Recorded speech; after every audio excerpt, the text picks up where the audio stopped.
বিধানসভা 4 জন বিজেপি বিধায়ককে সাসপেন্ড করা হলো। মার্শাল ডেকে পুরো সেশনের জন্য সাসপেন্ড করা হলো 4 জন বিজেপি বিধায়ককে। সরাসরি আমাদের প্রতিনিধি আশাবুল হোসেন আমাদের সঙ্গে রয়েছেন। আশাবুল, এই 4 বিধায়ককে কি কারণে সাসপেন্ড করা হলো?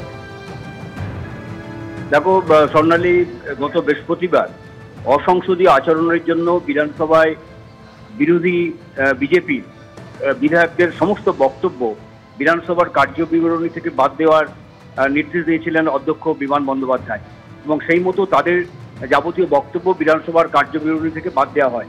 আজকে বিধানসভার উল্লেখ পর্বে এই বিষয়টি তোলেন বিজেপি বিধায়ক অশোক লাহিড়ী, এবং তিনি বলেন, স্পিকারের উদ্দেশ্যে বলেন যে তিনি তার বক্তব্যে কোনো রকম অশ্লীল মন্তব্য করেননি, মানহানিকর মন্তব্য করেননি, তারপরও তার বক্তব্য কেন এক্সপান্ড করা হলো।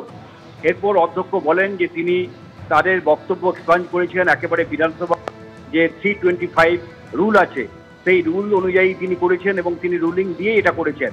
তারপর চন্দ্রিমা ভট্টাচার্য তিনি বলতে ওঠেন এবং তিনি বিজেপি বিধায়কদের উদ্দেশ্যে বলেন যে শাসক পক্ষ যখন বিরোধী পক্ষ যখন বক্তব্য রাখেন তখন শাসক পক্ষ সেটা শোনেন, কিন্তু মন্ত্রী যখন জবাবি ভাষণ দিতে ওঠেন তখন বিজেপি বিধায়করা সকলেই বিধানসভা কক্ষ ছেড়ে চলে যান। এটা অসংসদীয় আচরণ, এবং সেই কারণেই তাদের বক্তব্য এক্সপান্ড করে অধ্যক্ষ সঠিক কাজই করেছেন, এটা চলতে পারে না। এরপরই শাসক এবং বিরোধী পক্ষ দুপক্ষ কিন্তু তারা বচসায় জড়িয়ে পড়েন, তীব্র চিৎকার চেঁচামেচি শুরু হয় এবং একে অপরের বক্তব্যে বাধা দিতে থাকেন। এরপরই অধ্যক্ষ তার চেয়ার ছেড়ে দাঁড়িয়ে বারবার তিনি বিজেপি বিধায়কদের উদ্দেশ্যে বলেন যে যাতে তারা শান্ত হন এবং বিধানসভার কাজ তিনি চালিয়ে যেতে পারেন। কিন্তু উত্তাপ আরও বাড়ে যে একের পর এক কাগজপত্র ছিঁড়তে থাকে বিজেপি বিধায়করা, এবং তারপর মাইকগুলোকে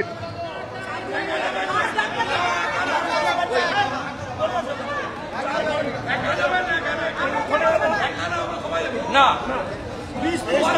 বেরিয়ে আসছে না, আপনারা যাবেন। আমার চশমা নতুন আমি সঙ্গে দেখা নাকি সংকটটা তুমি যাবো নাকি সঙ্গে? আপনারা করবেন না, আপনারা বেরিয়ে আসছেন। আমি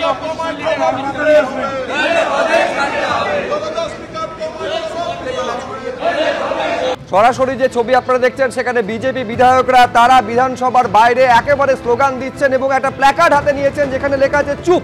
এইভাবে তারা স্লোগান দিচ্ছেন। বিরোধীদের আক্রমণ করা হচ্ছে, কার স্বার্থে? স্পিকার তুমি জবাব দাও।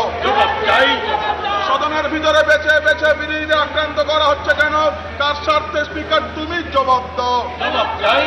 সদনের ভিতরে বেছে বেছে বিরোধীদের আক্রমণ করা হচ্ছে কেন? কার স্বার্থে? স্পিকার তুমি জবাব দাও। স্পিকার জবাব তোমায় দিতে হবে।